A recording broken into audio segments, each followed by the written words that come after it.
Yo, Sweet. What's up, guys? Welcome to the first ever episode of the Corny Dads Podcast. It's as soon as that thing went on, I got really awkward. as soon as that thing recorded, I became very conscious of this is real deal. how I sound and how I'm moving. I think that's why I'm gonna try to pretend it's not even there. There you go. There you go. Try to talk to you. We're just in the garage talking about glass. Sweet, that works. So, anyways, Andrew Tate. Who is that? Have you heard of him recently? No. He's making one of those like the bro science, women suck, men are cool, women need to be quiet. Okay. Like those kind of guys. Yeah, but scientifically explaining why. Yeah, I mean, kind of, but really just being a giant asshole about it. Yeah. But no, I just watched something recently on him, and it was going about how he methodically it would use, because you were just talking about cutting up into TikToks and using that to as part of the using the whole animal. It's the same mind state as the tribal people who use every bit of the animal. You part it out as much as you can. Yeah, using that as the driver to his other everything else. So using this to cut it up into TikToks to drive to this, and then this to drive to your art and to drive to other things. That's cool. It's a new era we're living in, where we're doing our own tornado of content to get things back to square one. Yeah, we're learning how to do it in real time. It's pretty trippy. It's dope. Hell yeah. Well, to intro it, guys, I'm Ben Focus. This is Nick, aka Gabagool Glass. What's up, guys? And every week he comes over to help me ship my product out. He's been doing it for almost a year now. It's a big help with the logistics, taking care of things accurately, making sure all of you guys get your awesome focus gear. So that's sort of how we got used to hanging out together weekly. And it turned out that every time we would hang out, we would end up just talking for fucking 1 hour, 2 hours, 3 hours about the randomest shit. And eventually we decided we've got to record this shit. So we're here now. Hell yeah. There we are. There we are. Yep. But yeah, that's how our friendship came about. Actually, Nick originally collected a piece from me and then started a little group. Tell him about it, because you were maybe one of the first 25 Benjis, probably. Yeah. It's it all started around COVID. As soon as COVID hit, I'm sure most of the people listening to this, everyone got kind of thrown for a loop, but where the glass community and cannabis community kind of turned was Instagram. And that's how saw Ben's work through Matthias. And that's how I found Ben originally, and then he saw him started making Benjis and selling them towards the beginning of COVID. Snagged one, and another guy who snagged one messaged me, and shout out Ganja Ganesh. We were going back and forth just chatting, and he came up with the idea saying, hey, we should probably get everyone that's gotten to Benji together and message them, and that'd be cool for us to start a small community that way. It took a little bit of time to get it all together, and a few other people helping out, and we got originally the Benji fam together. Chat's still going on to this day. It's morphed and became all sorts of new awesome stuff. So shout out to the group chat.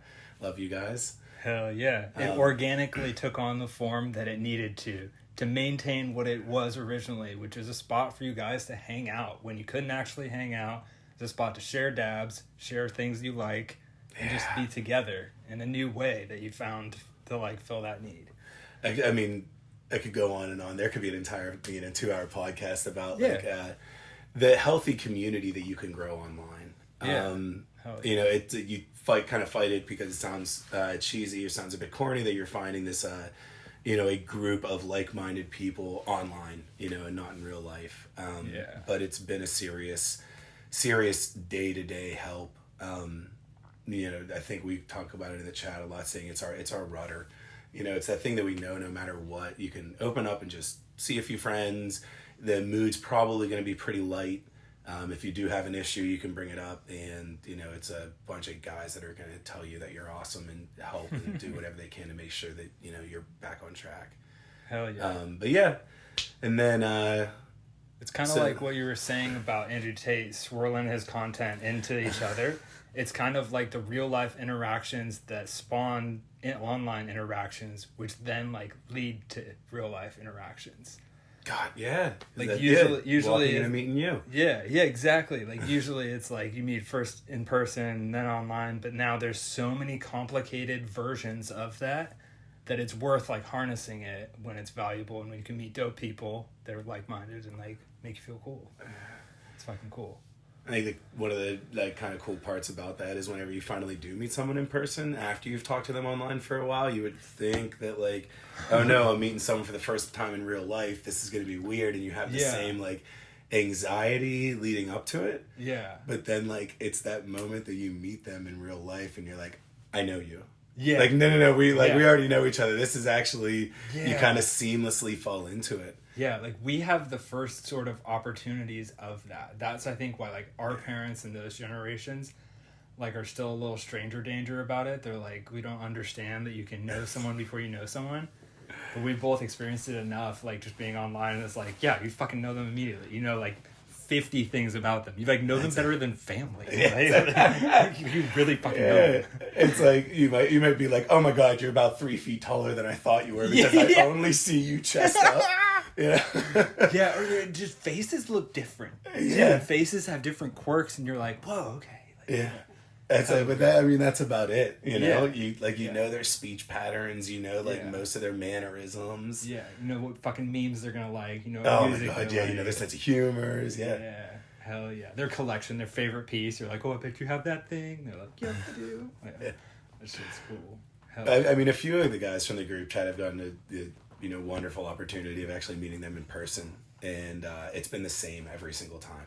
Hell yeah. Where you just meet them and you're like, fuck yeah, I already know you. Like, yeah, what's up, bro? Like, like, this is cool. I know, we know this is like, this is just like we just talked yesterday, and now we're just talking today now, too. Yeah.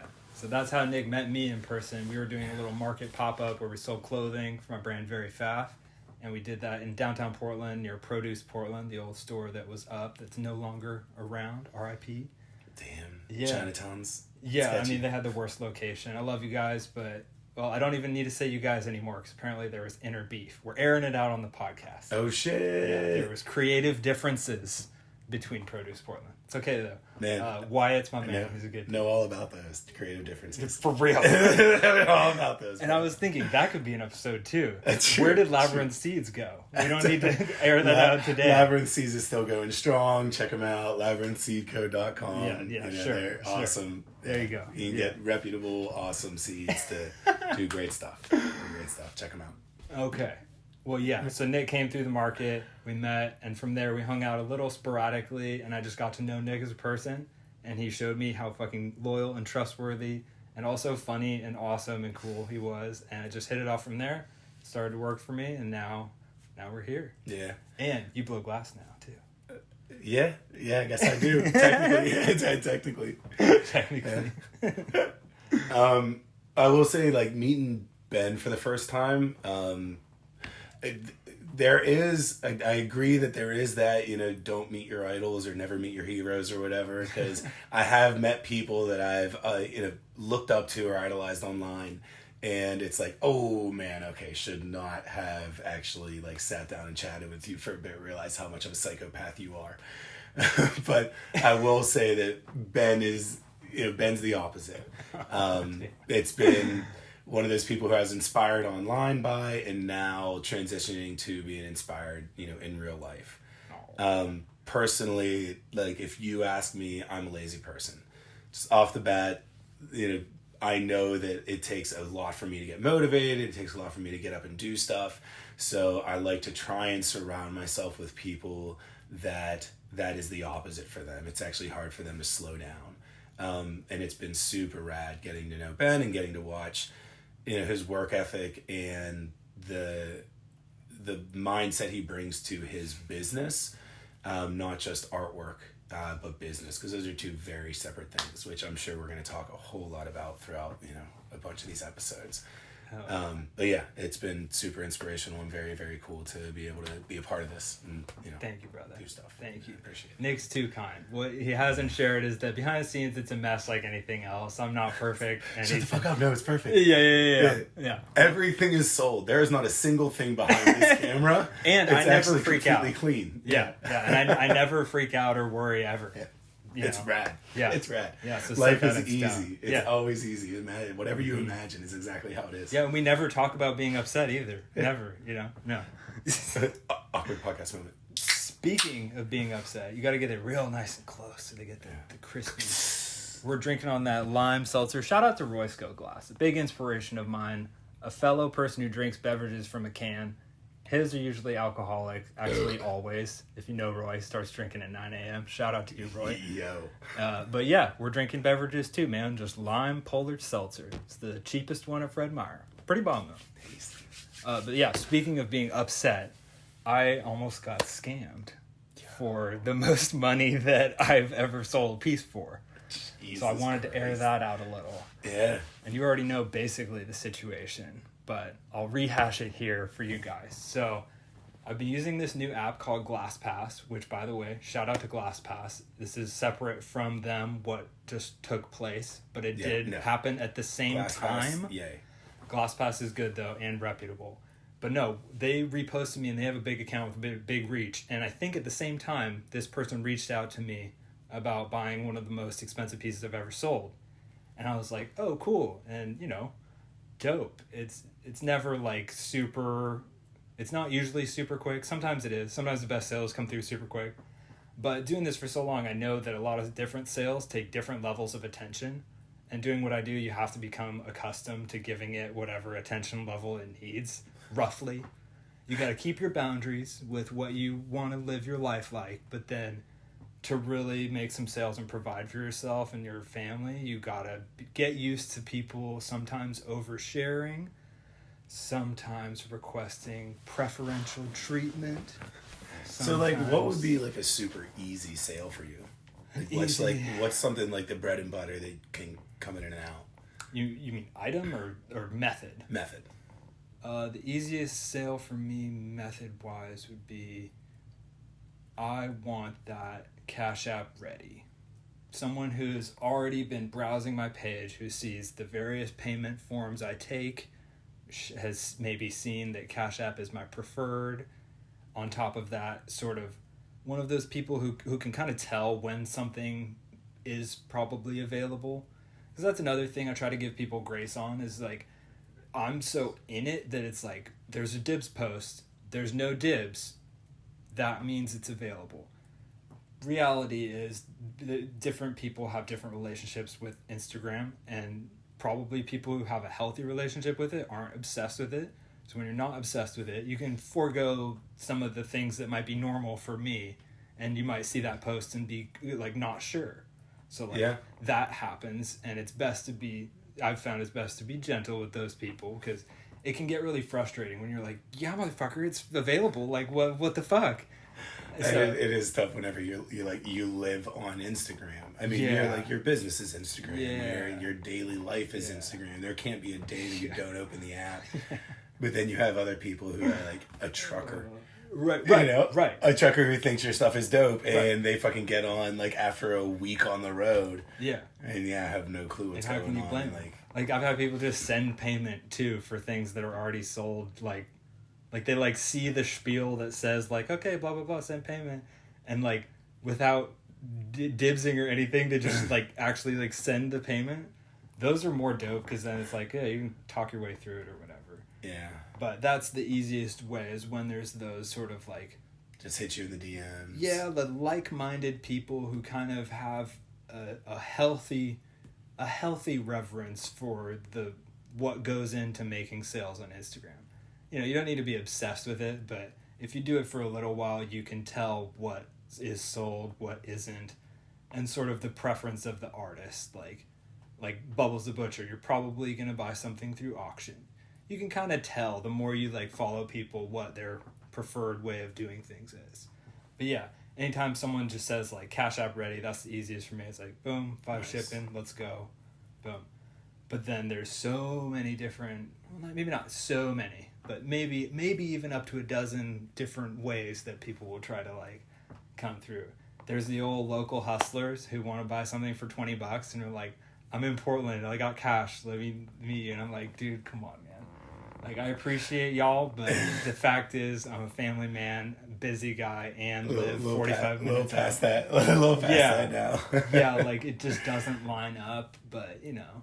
But, in their life, it does. They're about to meet up with someone else, so why not? It makes sense. I mean, like, and you respect all of it, right? You know, you respect every aspect of it. The person coming to you and telling you their entire life story, you know, before they make a very small purchase, and then, you know, all the way to the guy who just sends you a real check, not a fake check. Yeah. Yeah. So that's what happened this time, is I got a fake check in the mail. So I thought it was pretty okay. Then when it was it's like fishing, where you got one on the line, but it's a fight. So it was just one of those weird messages. But let's frame this in the fact that this would have been the highest priced piece that I've ever sold of art, period. So like the highest single price for a single piece of art that I've ever sold. So I was like, you know, when that's the sort of standard, you're willing to work a little. It's like, it's okay if you got to do something weird. If I got to like go ship something today, that's something that would be like super reasonable. Like, oh yeah, okay, I can like do something quick like that or whatever. But this is a little more than that. They just hit me up and they're like, hey, I want this. My husband will deal with payment. Email him blah blah blah blah blah gmail.com and he'll take care of it. And I'm like, okay, you know. Red flag number one, but, you know, sometimes that happens, though. But sometimes weird shit happens. And when you're wearing rose-colored glasses, you don't see red flags, you know, because I'm like, ooh, big sale, let's go. You know. All right, I'll email your husband. Right. Hell yeah, I'll email your husband. Right, no. So when I first did, I was like, well, you can buy it on the app, because this was on GlassPass, which they have it all set up really well, where you make protected purchases on the app. As a customer, your purchase is qualified for protection when they're made on the app. Makes it a whole happy deal for buyers and sellers alike. So I was motivated to get it done on the app. She responded to the thing. They responded to the thing on the app. So I was like, okay, that's kind of weird, but you just kind of try to see how, like, give them a chance to be normal. You know, kind of don't assume the worst. Give them a chance to, like, okay, maybe the first one was weird. Maybe you're really just normal, though. So I was like, oh, yeah, for sure. You can buy it on the app. And then I, like, wait, like, 20 minutes and, like, don't get a response. So I'm like, shit, I'm just going to email the husband. I want that bag. I want that bag. I'll email husband. I want that bag, baby. So I was like, oh, fuck. Whatever. That, you're right. That should have been like, oh, yeah, dude, just, yeah. Because really... no, you still got to go for it. Yeah, Dude, some people are weird. Yeah. Like, you've definitely had big payments come in weird ways from weird people. Oh, yeah, and they can come with almost no confirmation of anything. Like, I've posted, like, my most expensive piece I ever sold, like, asked no questions, just immediately sent payment. It's like, dope. How much? This much? Payment. Yeah. Like, okay. Yeah, just got it. I was like, wow, okay, cool. So there's some people who deal with it like that. Y'all are the best. Shout out to you guys. Real big ballers. Not the fake flexers. Yeah, so, like, for all I know, I could have emailed them, and they would have been like, oh, yeah, what's the Cash App? And that would have been like, cool, let's do it. Rad. But no, instead, I emailed them, and I'm like, hey, I kept it really basic, because I'm not trying to waste my time. I was like, you know, whatever. So I emailed this email, and I'm like, your wife wants to buy this piece for $2,500. And I sent a picture of it, and I'm like, and I, like, sent my little copy-paste the payment thing. And I'm like, thanks. Thinking back, it's like, well, why don't you tell your husband? Well, right. Are you guys not talking? Yeah. So it's super weird. But that was my at least, like, all right, I'm going to throw this lure out and try to fucking catch this big fish. And then what did I get back? I think it was a day later, which set the suspense, like, perfectly. Because I'm, like, on edge. I'm like, let's go. Let's talk about the... So I'm like, oh, he emailed back. Oh. And then it's, what did he say? He was like, I mean, it's kind of sad, but he was like, talk about how his son was in surgery. We think now this is a fake thing. So we can kind of, like, let's frame this as if someone's real son was in surgery, this would be a sad thing. That would be a no-no. The fact is, this is probably fake, so that's why we're kind of going to laugh about it. Fuck kids. You can't be a corny dad without one, though. Hey. Yeah. So he was talking about a paragraph about his life troubles, which, you know what, oddly enough, usually it's the people who are buying low price things who overshare. I don't know why. People who buy $25 things will tell me I don't want to hear that. Like you broke up with someone who was like fighting yours. It's just something, or like, no, the worst, not the worst. One bad. He's joking. He wants to hear all of your stories. Don't listen to this. The one that sticks out though is like my ex, who was like awful or whatever an ex is. My ex used to collect your stuff, and it's like, but now this person is collecting now the significant other of the ex is now collecting it. It's just like, what am I supposed to think? Just like buy the thing or not. It's okay. Like fuck. I can't keep track of this shit. That's not a part of freaking retail nowadays. Oh my god. You know? Yeah. Because would there ever have been before, I'm sure you have some crazies who walk into retail stores and are just like, let me tell you about my day. Oh yeah. But now it's just so personable. Personable. It's so personal. I think we've said it before, but Ben's in a unique situation where almost every single thing that he sells, he is, taking that item and looking at people and going, do you want to buy this item from me? Yeah. Whereas, you think about anything else besides a farmer's market where you're standing at a stand, and even that, you're just sitting there waiting for people to walk past. Here with Instagram, it is literally like you are posting a single thing going, do you want this? Yeah. So, that brings with it a customer who is going to be like, oh, this is a personal conversation. Yeah. And a lot of them want to talk about what it represents to them. And that's cool. Yeah. But that isn't usually a fine line that's walked. It's usually really messy amongst all of their other opinions and their preferences of things in general that they share. And it's like, whoa. So I used to get a little more caught up with this because I was newer to it, and I was like, well, the last thing I want to do is disrespect a customer ever. Yeah. So you kind of start like that, and it's painful as fuck because you're just trying to keep up with everyone. You're you start getting invested. You get emotionally invested in everything that everyone wants you to get emotionally invested into. Yeah. And it's okay, cool. Yeah. I'm selling 30 things a week. Yeah. And to get 20 people that, I need to get emotionally invested with each time, every week. Right. And some people do just want that attention.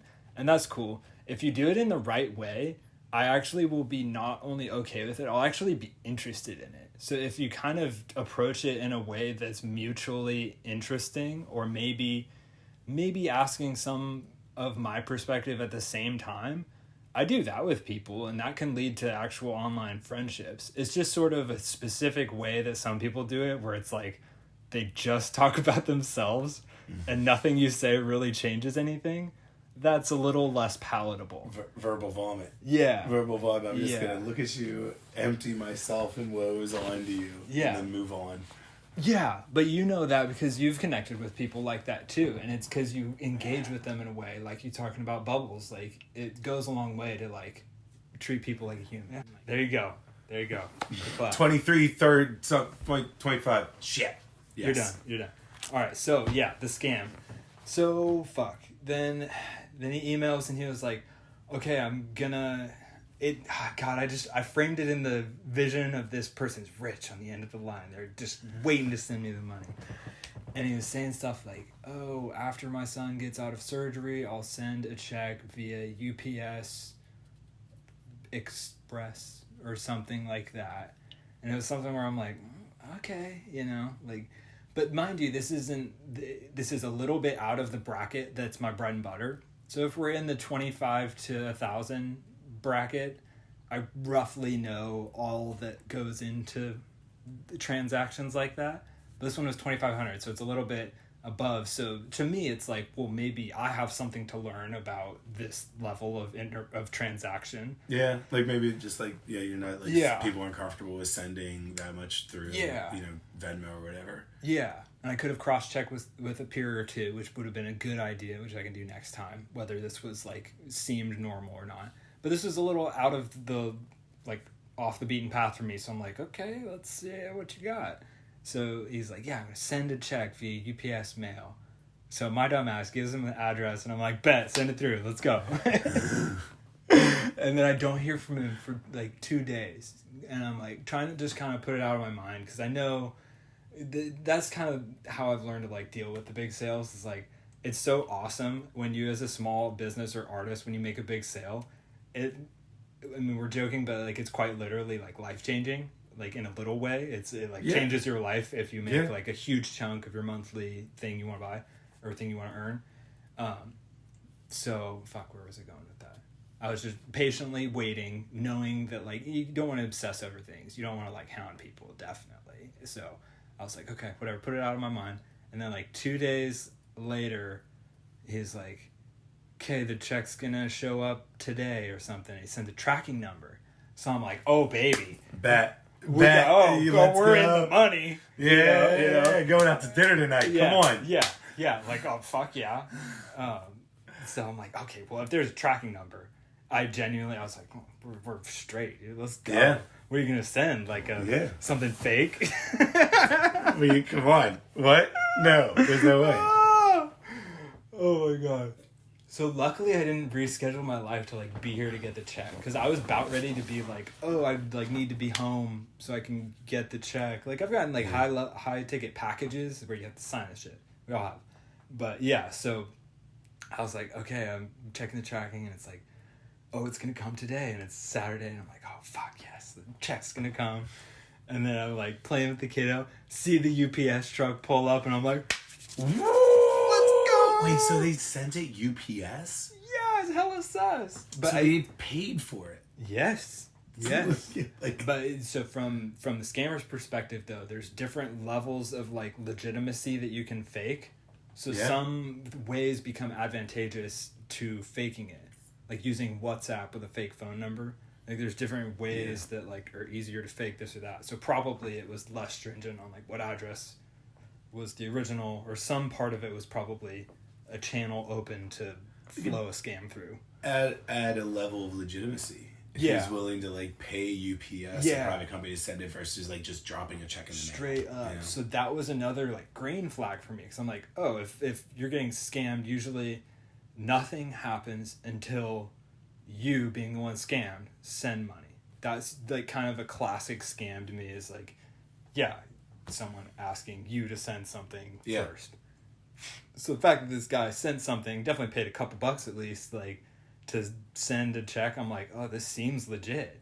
So I rip it open, and the check's for like, I don't know if I told you this, is for like $660 more than the piece. So I sold the piece for $2,500, and it was gonna be 20 shipping, and then he said he would do $70 for holding the piece. So my dumbass, I like took it down. I was like, market is sold, because you know, this guy's fucking buying it. So it was gonna be $25.90, and I opened the check, and it's like $32.50. Like, what the fuck? But again, my dumbass, I'm like, let's go. He said even more. Let's fucking go. Like, I don't know. But then, then I like look at it, and I'm like, those letters look blurry.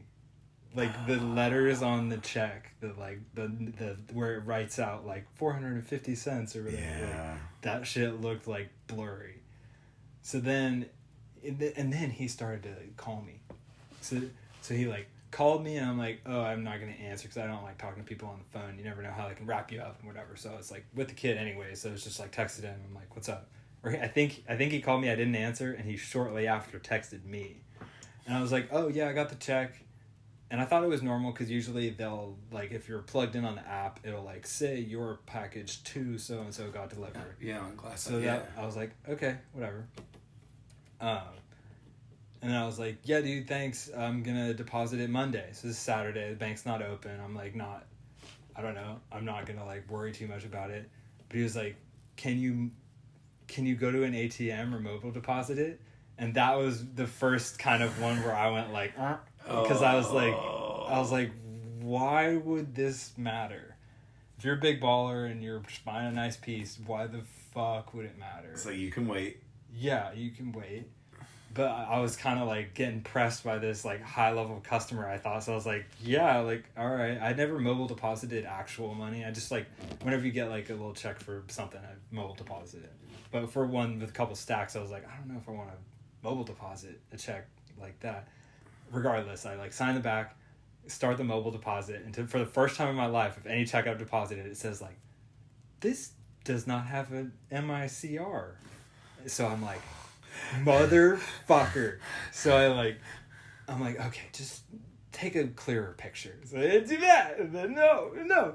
So then I Google what the thing means, and it's like magnetic, not encryption, but magnetic something code or something on the check. So I'm like, okay, that sounds like an integral part of what a check needs. So I like screenshot it to him, and he's like, can you go to an ATM? And I was like, no, I can't. Like, I don't have one near or whatever. And then it just like sunk in. I'm like, this like probably isn't a legit check, because that's never happened. That doesn't just happen. No, I've never had. I do mobile deposit for like all of my paychecks and shit. No. They just go through. Yeah. So then he like called me like 4 times in a row and texted me like 4 times, like, what's up? And I like didn't answer, and then I think he ended it with like, why are you refusing to respond to me? And that was when it's like, oh my god, I'm like so dumb. God damn it, motherfucker. Like, damn it. Like, all this while I thought I had a big ass fish on the line. Yeah. Then it's this fucking, probably just some guy in an apartment who scams for a living. Yep. You know, and has multiple layers of identity fraud insulating. Dude, it'd be wild to like know that guy's life. Right? You know? Like, is he sitting around with a bunch of fucking like headies that he's like scammed people for? Right. You know, and that he's moving and hustling like on like fucking Reddit and like, you know, all these like random things, or making up a bunch of different fucking Instagrams. Yeah. It was something like Rolly Smokes or something, which is close enough to a reputable guy, which I think Rolly Smokes is like certified scooper of like super headies. So I think they picked a name that was sounded like legit enough. Because like some of the guys who scooped super expensive pieces are really well known, really reputable. Yeah. So it'd be a great start to get known in the fucking scene. Yeah, it'd be a great scam to like pick a name that's like really super close to it. Yeah. I fell for it. As it almost worked. Yeah, like what do you think his day-to-day life's like? Like literally, like what like in action? What is he doing right now? Yeah. Dude, guaranteed. Yeah, just fucking sitting like, because that takes a lot of time and effort. Yeah. Making a fake check, getting in the mail, sending all those weird messages, and then like staying on top of you like throughout the weekend. Because that makes a lot of sense if he was like so on top of it that like to make sure to get you the check on a Saturday. Yeah. Because that's a whole nother thing. Whoa. Send it UPS. UPS will deliver Saturday, not USPS. Whoa. Well, some USPS deliver Saturday, but yeah, you can like make sure that it gets delivered. Yeah, so he might just have like a whole strategy. I thought it could even be like a pyramid scam network, because if you think about what goes into that, if you like getting hold of like a fake check, it sounds at least a little hard. I mean, I don't know. It would take What did it feel? What did it feel like? Was it just like paper? Well, it wasn't a personal check, which is another red flag. It was like a business. It was like a pay stub. Yeah, like a big business check. Yeah, like a big. Was it just? Check. Was it like? Did it feel? It was like perforated. Ooh. Come on, you get a perforated check in the mail. It's like, I'm gonna deposit this. I mean, again, that's just another layer of like, okay, he has to manage to be able to print checks on like. I mean, I'm sure. Well, you just gotta buy. There's people over the other side of this. You just buy perforated paper, idiots. Like, you're right. Yeah. But then you gotta get the image print up. Yeah. Print at the right alignment. It's effort. It's effort. It's an extra bit of effort that like fucking the everyday person doesn't do. Right. Right. So I wonder if this is just their whole shtick. It could be. Yeah. There's probably a bunch of other scams you could run too if you did that. Like you know, if you have like the skill set to do that, you could fucking do whatever. You could juke people out of terps or whatever number of collectibles. Fucking yeah, well that's what I'm thinking. Like, can you imagine if they're doing this to like bigger businesses that aren't going to wait until the check comes and clears to send the item? Oh, you know, ones where you could just purchase, and if you send tracking of your check, that they'll just send you your shit. Yeah, and then you could fake like you had some account with someone. Oh, so yeah, and banking errors. Easier. Yeah. Whoa. Yeah. What a troubled life, though. Then you have all these. Dude, like, that shit always hanging over your head. Oh my god! Could you imagine like that is your daily stress level? Oh my god! How would you're following all the rules and like still having a large amount of daily stress? Yeah. Like, oh my god, that's kind of where I like tried to anchor myself to be thankful for just what I am. I was like, yo, I don't have to trip about shit. I do things as legit as I can to an industry standard level, and I'm okay. Shout out to paying your taxes in the cannabis industry. What's up? Let's go. Break the stigma. Yeah. Yeah. Yeah. But so that made me thankful, like, well, I don't really have anything like anywhere near that looming over my head. Because wow, the weight of that. Like, you're buying Panda Express and you're like, you might be the FBI. I don't fucking know. which is what I thought after the fact, because I just, like, blocked the number. I tried to, like, take the high road because I was like, really, I kind of thought, like, it would be better to be a gentleman about it and be like, you almost got me, you know? Yeah, and just, like, move on. I'm just going to peace out. But then I had the idea, what if I, like, texted him and I was like, oh, shit, dude, the FBI's getting involved. Think about what that would feel like. That'd be amazing. That'd be amazing. Just like getting that text. You're a scammer sitting in an apartment with a bunch of scam stuff. You get a text like someone's like getting fucked with at the FBI. I would shit my pants. It'd be so hard not to just like go full like scorched earth and like just try and get back at this asshole like so hard. Oh yeah. Well, but, I mean, like, I have enough like it's that's fucking just negative. Yeah, negative shit in your life that you don't need. Yeah, and like, what do I want to happen? I want to sell a piece for $2,500. That, you know what? So like, you try to like go with what you want to happen, not what you like don't want to happen. You know, like I don't know, whatever. Yeah. So that was my scamming experience, which was new, and I'm not gonna lie, guys. I thought I was a little bit like on it. I think of myself as decently internet literate. I bet you did. I cannot imagine that's going to be the last time. Mm-hmm. Can't imagine it's the last time. And hopefully, I mean, like, fingers crossed, it's the furthest someone gets in scamming you. But yeah. Like, dude, I mean, to say that you're never going to get, you know, taken advantage of or whatever in business.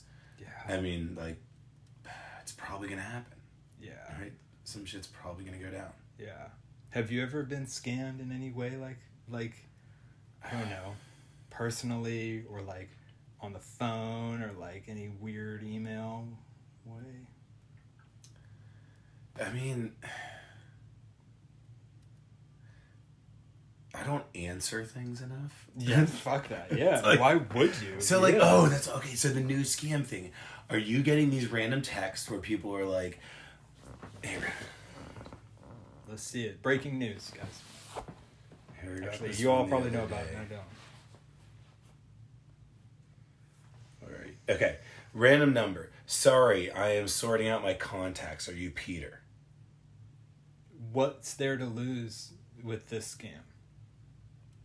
Another one earlier in the day from a different number. Hi, Michael. I recently sent a bottle of red wine. Did you receive it?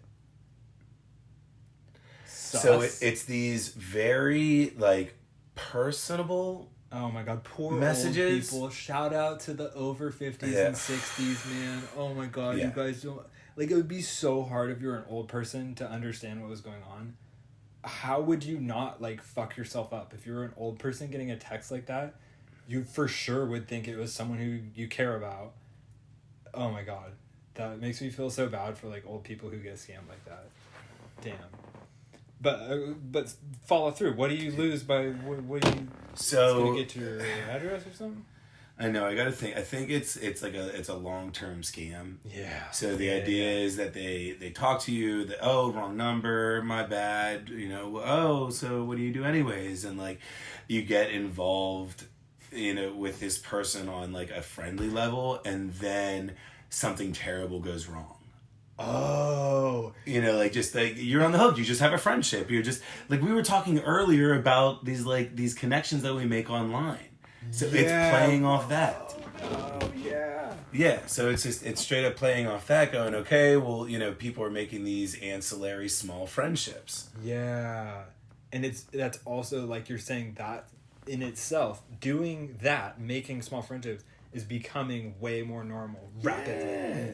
Yeah. So then they hit you with, oh, I'm out. I need some it's money. like, they'll sit there and like, I forget where I'm sure I just saw it on Reddit. I'm on Reddit way too much, but on fucking Reddit where like, they talk to you for a long time. Like we're talking months. Damn. Like they are, and it's like every other day or like once a week, just keeping up on these small little messages, telling you about their home life, their family, like issues that they have, da da da da. And then, then it's at some point shit goes down and they need you to send money or they need you to do something for them. Yeah. Oh, they've probably got some elaborate things. Why I was laughing, though, is because I was realizing how much fucking work that is. Yeah. That is so much work. Yeah. I work for money. You work for money. Let's make more money for less work. Yeah. And what the fuck is that, guys? And instead, like, let's try and fuck over people. Like, I'm going to put in so much effort into fucking over people. Like, it would be so much less stressful to work at McDonald's.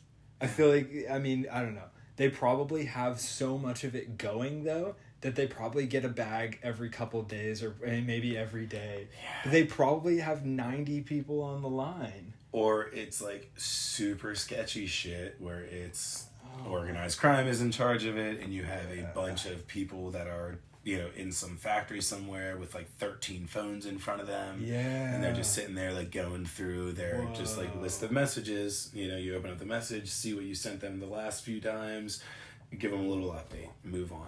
And you just kind of do the rounds like that. Damn, yeah. When you're you're not there, the person actually doing the messaging isn't making anything. They're just slave labor. Yeah, they might be a hostage. Yeah. Fucking hostages do that. That's wild. Damn. Yeah. Super sketchy. Like, super sketchy. Yeah. But once you've, like, thrown your life away, I can see how, like, what matter does it make to throw your life away more? Your life is thrown away. Or it's just some, like, asshat in fucking Missouri in some apartment. Yeah. Like, it's like, yep, this is how I do my shit. Yeah. Dude, damn. Yeah. You can just feel the fear. You can feel the fear of life from them through that. They're just, like, afraid. Like, there's not enough world to go around. It's like, damn, dude. Super sketch. Yeah. That's funny. Yeah. Well, what else you got to talk about, man? This has been good so far. We got 45 minutes 45 in. minutes. Let's go. I mean, I have like glass stuff to talk about, but well, okay. What I want to know is, you found your roommate's car?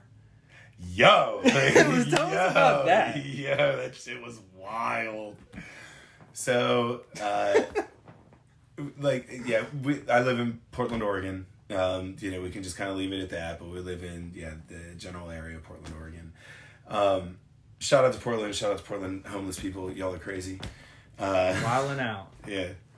I mean, Portland definitely is, there's sketchy things going on, sketchy parts of the city, but there's also, like, super rad parts. Like, I live in the general not downtown, but, like, general metro area and have, like, chickens and ducks and a bunch of dogs and, like, I have a kid, and my neighborhood is, like, super rad with just, like, a bunch of families and, like, a bunch of kids and stuff. It's just when the lights go out, like, sometimes you hear a bunch of gunshots. Man.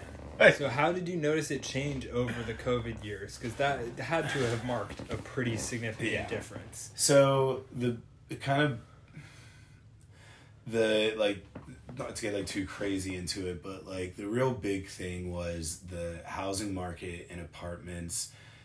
The price of apartments, like, literally tripled or quadrupled or whatever in the matter of, like, a year. it happened so fast and so hard that Portland had to pass a bunch of laws to make sure landlords like couldn't increase the rent by a certain percentage over a certain amount of time. Okay. So like real life, like personal, just real life example, we were living in a place in the metro area of Portland. We were paying a little over $800 a month for a 2-bedroom apartment. Mm-hmm. That apartment, in a matter of like 2 years after we got our house, is now renting at like $2,500 a month. $2,500? Jesus. 2-bedroom apartment in Metro Portland, man. Yeah. Like right off a couple bus lines. Like, you know, it's nice fucking area and location. So like, yeah, it got super crazy and sketchy. So you just saw a major increase in like homeless families, like 20 to 30 somethings.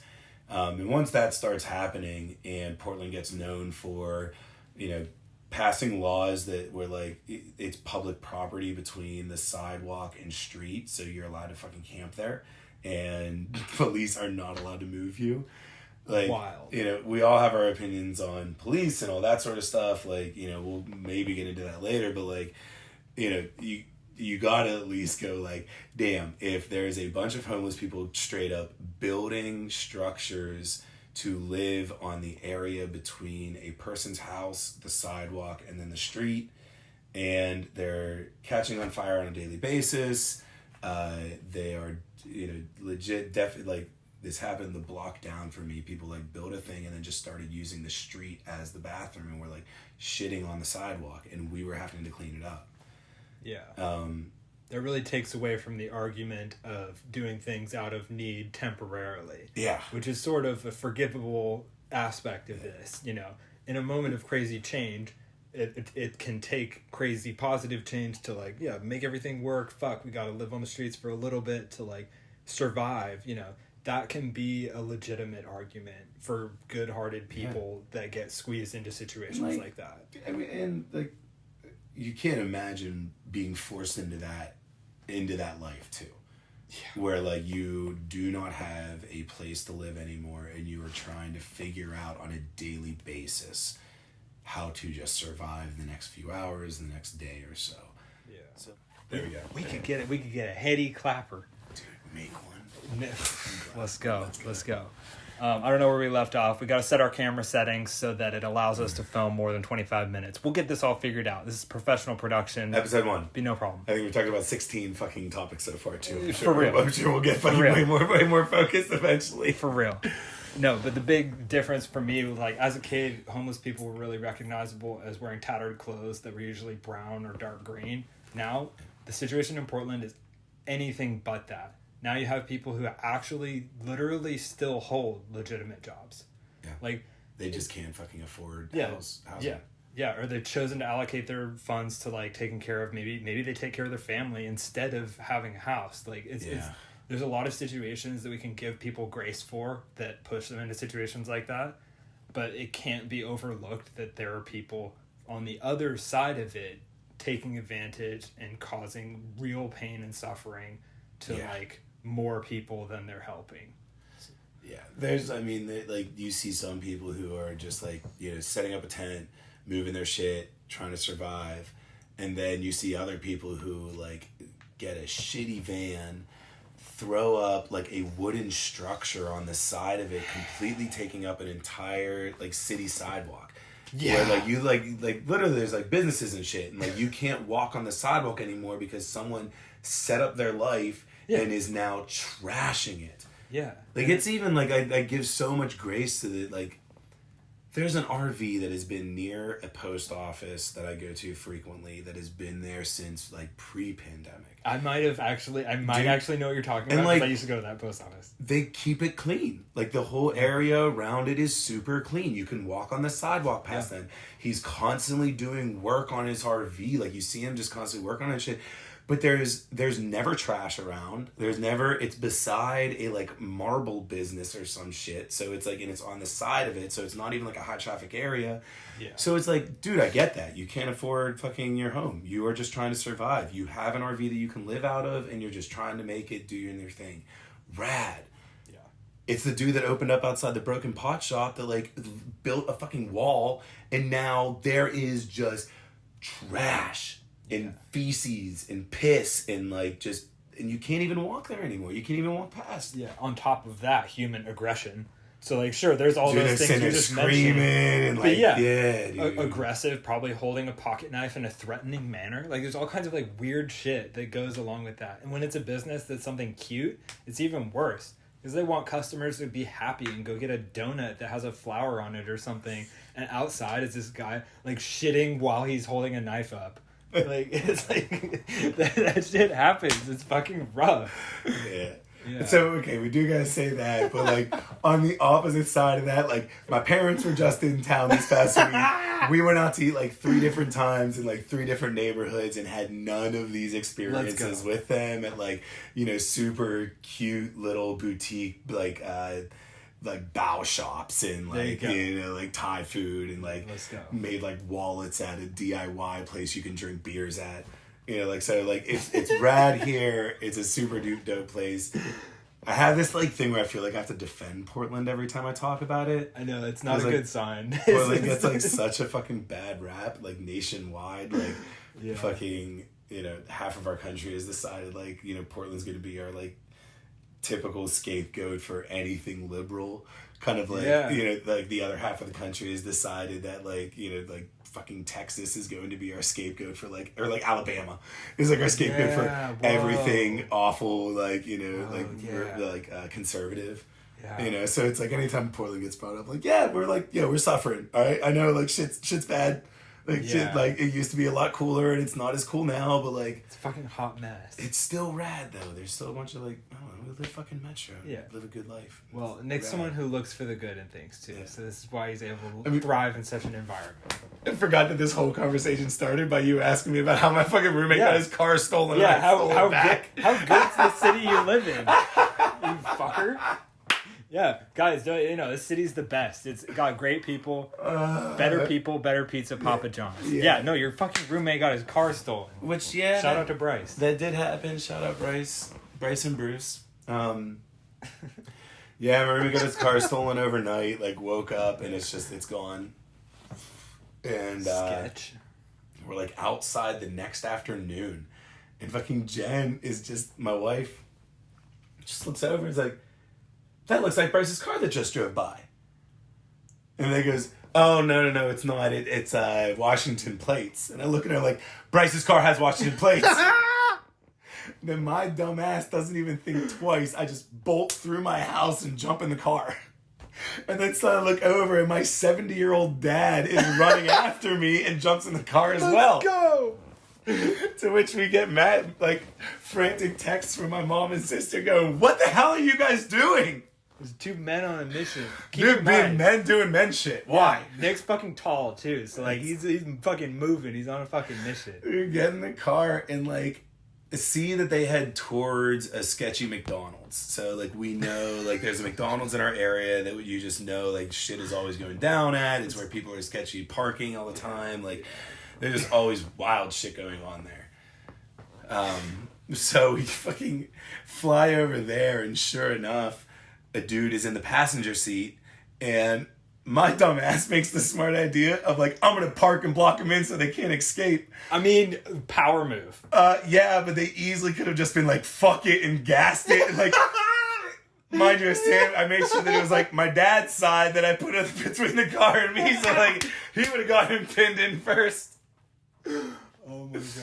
I would just jump out and just straight like power aggression for the first like 5 minutes of like, that's my roommate's car, you fucking stole it. And like they did the normal junkie thing of like, my brother lent me this car. Like, no he didn't, shut the fuck up. Yeah. Damn. Yeah, it was super cool. A whole bunch of like macho brave words were being thrown around and like, me too. It was like, I can afford a gun, you can't. Stupid shit. Stupid shit. Love it.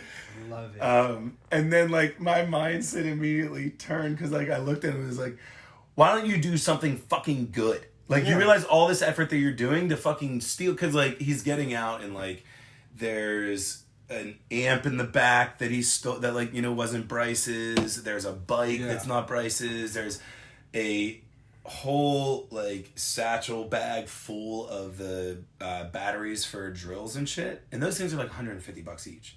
Damn. Like out at like Home Depot, 120, $180 for a fucking those like big fuck off batteries that go in power tools. Oh, okay, like industrial ones, not the little, Yeah. my little DeWalt doesn't take. Nah, like the cuckoo. All right. I can work all day with this shit. Damn. Yeah, and he had a bag full of them. Damn. Like a couple power tools and other shit, and like so like just start like fucking being like, dude, why don't you do like anything good? Like you could be doing something else that like helps people, but instead you're fucking stealing cars, stealing shit, and fucking like what the fuck? Yeah. And like looks me in the eye and is like, I am doing something good. I'm selling this because my fucking girl has a 2-year-old and we need to get food. And like immediately, like I have a 2-year-old, Ben is a fucking 3.5-year-old. Yeah. Like it immediately changed everything in my eyes. And I looked at him and was like, you know where I live. I will give you food. Yeah. Like I will give you food, Damn. dude. Are you fucking kidding me? Like you have a fucking kid you need to feed? I have a kid. Are you kidding me? Like I would fucking do anything. I'm in heaps amount of debt, but I don't give a fuck. I will figure out a way to get you some fucking food for your kid. And like he could have very easily just been lying to me, but there was something in the way that he looked at me and like just said it that was like, yo, like this dude speaking from like fucking a place of pain. Damn. You know? Yeah. Well, whatever layers may be on top of that absolutely could be part of his reality that he has a kid that he's providing for. He could also it could be his like, younger sibling. It could be fucking even just some random kid that he doesn't even like have a blood relation to. But he could also be like selling those to pawn stores and then going and getting fucking doped up, yo. Yeah, getting doped up and going to like a little rub and tug on the 82nd. Like that's probably happening too. I mean, that doesn't sound like too bad of a life. And for real. I mean, like, come on. Like, I mean, let's be real. You could go much worse ways. You got amps in the back. You're bumping your way to the fucking rub and tug. Dude, the best part. So all the while, my dad's on the phone talking to police. Yeah. Getting them over there, which like everyone gives fucking like Portland police so much shit. Like I gave Portland police so much shit. Like shout out to fucking COVID protests. Like while my son was being born, like roommates are getting maced on the fucking street just for like standing there saying like don't kill people. So like shout out to protesters, but also fucking shout out police. Like everyone's dealing with their own shit. Everyone's dealing with their own shit. Yeah. Like fucking people are assholes all across the board. Good and bad on both sides. Yeah, good and bad on both sides. But like in this instance, fucking the police that I dealt with were fucking rad. Dope. Like one guy showed up within like 5 minutes of my dad calling him, took down a couple real quick descriptions, and then bolted to try and find him. And then about 10 minutes later, the guy and a lady show up and take down all of our information, talk to a couple people around about what happened, and then like start on the paperwork for all like the necessary shit to go down for that. Although it was super funny, they're trying to like, so has it been reported stolen yet? You know, because I'm like, this isn't my car, it's my roommate's car. Yeah. And they're like, okay, so since it's been reported, like we have to get a hold of Bryce so he can verify like you are you. Like we're not just giving this car to some other random person. It's like you know? it's like the fucking Spider-Man meme where they're all like pointing at each other. Like, so I have to look put at that them. up right here. No. I have to look at the police and like, so my roommate's kind of an asshole. He might not say that I'm his roommate. Like he might be like, no, like I don't know this Nick dude. Don't give him the car. He's stealing it to arrest him. Oh my god. Fucking But even the dude, like those two cops were like super rad. The dude had kids and we connected on that, and the lady is a fucking immigrant that moved here and fucking connected on her, just fucking, you know, dealing with that whole life and like the stigma of being a fucking female Latina cop in Portland. Like fucking hell. That's a mindful. Dude, yeah, an immigrant female Latina cop in Portland. Like, I'm sure you're dealing with your own fucking whole set of fucking tough life experiences. Yeah. You know? So what went down in the situation? So you're there, the cops get there, is the perpetrator still No, they there? fucked off. I bet. There was two dudes, they took off in different directions. And then the cops eventually say, okay, go ahead and take off. Found out the way they stole it. He had like a Camry wagon or something, like a Corolla wagon or some shit. And like, I guess certain years, literally any key will work on any of them. So like, this wasn't even the key to his car, but it opened up his door and started his fucking vehicle. Yeah. That's fucked. Dude, driving home, Bryce gets in it and is like, yo, they cleaned my car. Cleaned it. It has a nicer, because he had an amp in the back, I guess. They got rid of the shitty amp and gave him a nicer one. So now it has a nicer amp in the back. And there was some gnarly clunking going on in the fucking, engine. He thought it had to do with his fucking suspension, so he replaced his suspension. Still a bunch of clunking and shit. Yo, no more clunking. No more clunking. Things fucking fixed. What kind of tweaker magic? He's like, it smells a little methy in there. It'll take a while for that to air out, but like, they cleaned my car, threw out all the trash that was in it, left me a really nice, cool hoodie, and like, whole bunch of spray paint and a new amp, and fucking fixed it. Amazing.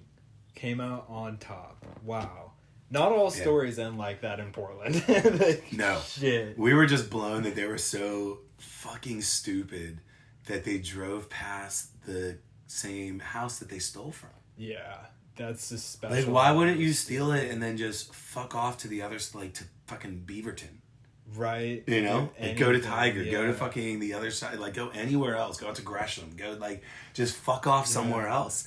Why would you stay in the neighborhood and then literally drive past the same house? Well, yeah, when you're on heavy drugs, you're probably peaking and dipping so hard so many different times that it would be incredibly hard to like know what the fuck is going on. Dude, we also forgot his brother gave him the car. It's not even like he bought it? Well, no. The tweaker. Yeah, the tweaker. Yeah. It was the brother who gave him the car anyways. What the fuck are we talking about? You're stupid. Yeah. Oh my god. Yeah, but driving back by the spot, it's like, dude, it's like going to the store you stole from. It's like, just don't do that. You're not supposed to do that. Wild. Yeah, it was cool. Fucking major adrenaline rush. Like, I was like fucking riding high for like an hour. I just bet. Like fucking feeling it. Adrenaline just pumping. You just pulled like, I don't know, like a heroic deed. It was awesome. It's fucking awesome. Cool. Like Bryce is sitting there like talking because he's at work the whole time, just like, I'm so confused. Like I'm talking to my roommates and now the police are calling me and like, God damn. Oh no, because Bryce told me that he was like his first day on a job or something. Yeah. And he had to be like, started working at a freaking at a pizza place. Shout out Demos in Portland. Get the Italian elotes. Oh, so Italian elotes. Yeah, I'm a fan of elotes. Dude, so they take the corn and like, have you ever had people do like corn ribs where they like cut almost like 4 rows of corn and leave a bit of the husk on, so it looks almost like a rib.